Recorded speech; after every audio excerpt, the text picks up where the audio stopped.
देखते ही देखते 32 एज का हो गया हूँ। ऐसा लगता है कुछ दिन पहले तो 20 साल का था, फिर अचानक 25 साल और अभी 32 का हो गया हूँ। समझ में ही नहीं आया, ऐसा लगता है कल परसों का ही बात है। अपने 20s पे मैंने बहुत सारा चीज मिस किया जो मुझे उस टाइम में ही समझ जाना चाहिए था, जो मैं अभी थोड़ा रिग्रेट फील करता हूँ। मैं अपने खान पान को लेके बिल्कुल भी सिंसियर नहीं था।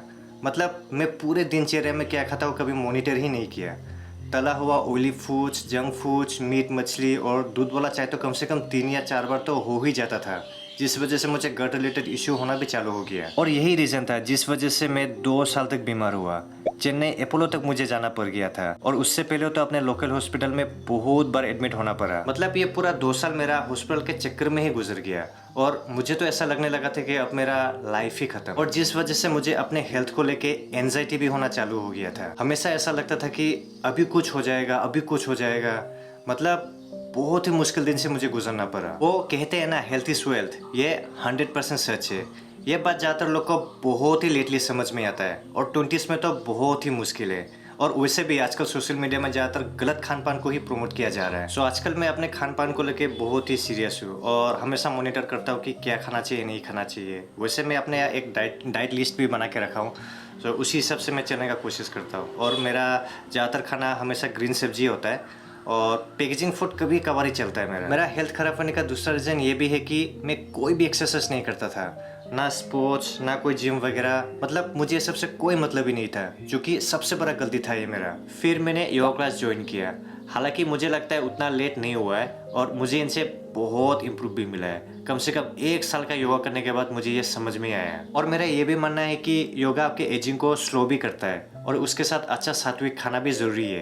काश कि ये बात मुझे अपने 20s में ही पता चलता। मैं 20s में अपने फाइनेंसेस को भी लेकर रेस्पॉन्सिबल नहीं था।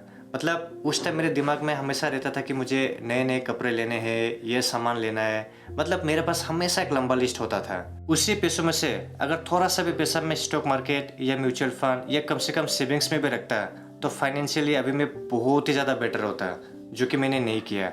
और बीमारी का टाइम में उसी वजह से मुझे बहुत ही ज़्यादा फाइनेंशियली प्रॉब्लम फेस करना पड़ा। जितना सेविंग्स था लगभग ख़त्म ही हो गया। आप लोग ये गलती कभी मत करना। अगर आपने 20s में हो तो अभी से सेविंग्स चालू कर दो। इसका रिजल्ट और वैल्यू आप लोग को बाद में है समझ में आएगा। और कभी भी परफेक्ट टाइम का वेट मत करना। देखो, परफेक्ट टाइम जैसा कुछ भी नहीं होता है। मैंने यही सोच रख के अपना 20s खराब किया है। हमेशा सोचता था मेरा परफेक्ट टाइम आएगा एक दिन, और जिस दिन आएगा मेरा ये हो जाएगा, वो हो जाएगा।